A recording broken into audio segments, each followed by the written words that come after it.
più tra i farfalloni amoroso, notte e giorno di torno girano, delle belle... Hey, welcome to your cousin Vinny's kitchen. Today, we're making Sunday sauce. You heard me right, it's sauce. It ain't gravy.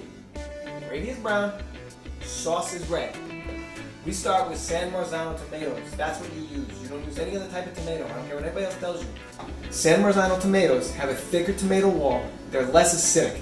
It comes out with a smoother sauce. You cook with any piece of shit tomato, you're gonna have agito all night long. Alright, so you need 2 cans of peeled tomatoes, 1 can of tomato puree, and you're gonna blend it all together.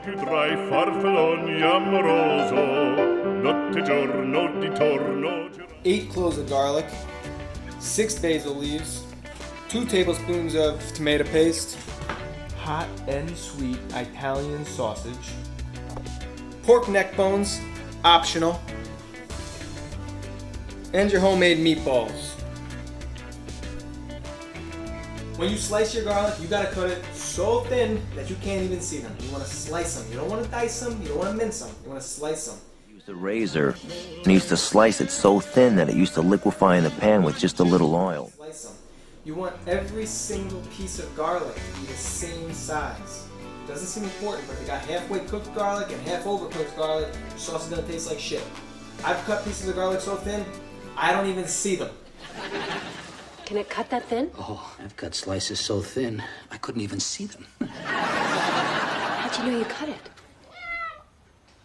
Well, I guess I just assumed. So, your meatballs should be already cooked. You should have prepped that before you started your sauce. A nice sausage. You don't want some giant fucking bratwurst, okay? We're not Germans, we're Italians. Right, so when you cook your sausage and your neck bones, this is what you're gonna do. You're gonna take your sausages, you're gonna take your neck bones, you're gonna throw them in a big pot of water.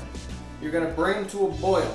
Once they get to a boil, you're gonna take them out of the pot, strain them, and then you're gonna put them right in your sauce to finish cooking.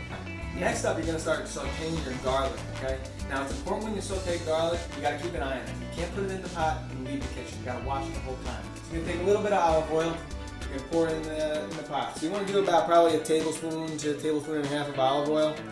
You don't wanna do too much because your meats have a lot of fat in them. If you add a lot of olive oil and a lot of fatty meats, you're gonna get a really thick layer of fat over your sauce, and you don't want that. You're gonna bring your olive oil up to about medium heat, then you're gonna saute your garlic, so wait for it to get hot. Now, what you're gonna do is you're gonna take a garlic, you're gonna saute it in the olive oil, right in the pot that you're gonna pour all your sauce in.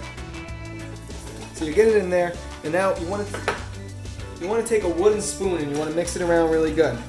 Now, what you're looking for with this garlic is you're looking for it to brown slightly. You're gonna put your tomato paste right in with the garlic and saute it for 1 minute or less. Don't let your garlic get burnt. Putting the tomato paste with the garlic and sauteing it first is better than just putting it in the sauce in the middle. You're gonna get a better taste. It's gonna be a more robust tomato flavor. All right, so now you're gonna take your tomato paste. It comes in a tube like this. You're gonna squeeze out about 2 tablespoons. You could measure it if you want. It doesn't really matter how much you add.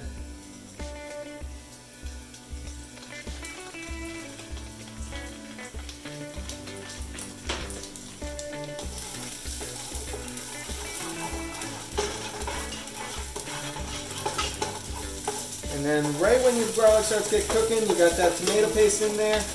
Now you're going to add your sauce.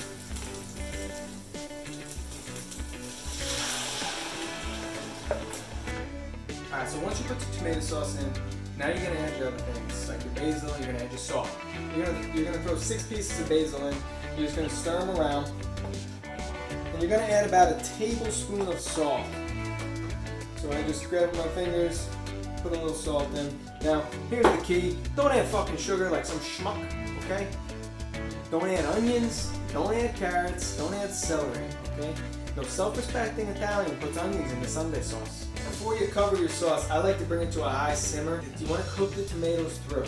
When the tomato comes in a can, it ain't cooked. It's an uncooked tomato. You gotta cook it yourself. That's why we're cooking it. That's why it's a sauce that we cook.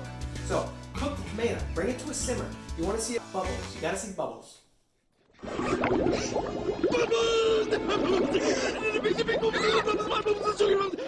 Alright, so once your sausages and your neck bones come to a boil, you take them out, you pour them into a strainer, you let the water strain out, Then you're gonna put all your meat into the sauce. So you're gonna take all your meatballs, you're gonna dump them right in. Be careful, don't splash yourself, your wife, your kid, your dog. Then you're gonna take your neck bones, your sausages, you're gonna pour them right into your sauce. Then you're gonna stir your meat into your sauce. You gotta stir it just about every 15 minutes. You don't want the bottom of the sauce to burn onto the pot. Now, if it does and you screw that up, that's alright. You're a screw up, but just make sure you don't dig off the burnt part while you're stirring it now. Leave it burnt on the bottom. Allow yourself to just keep stirring the top part of the sauce. When you pour your sauce out at the end, then you can clean that part up. You don't want that in your sauce though. It's fine to stay there if you need to. It won't be the end of the world.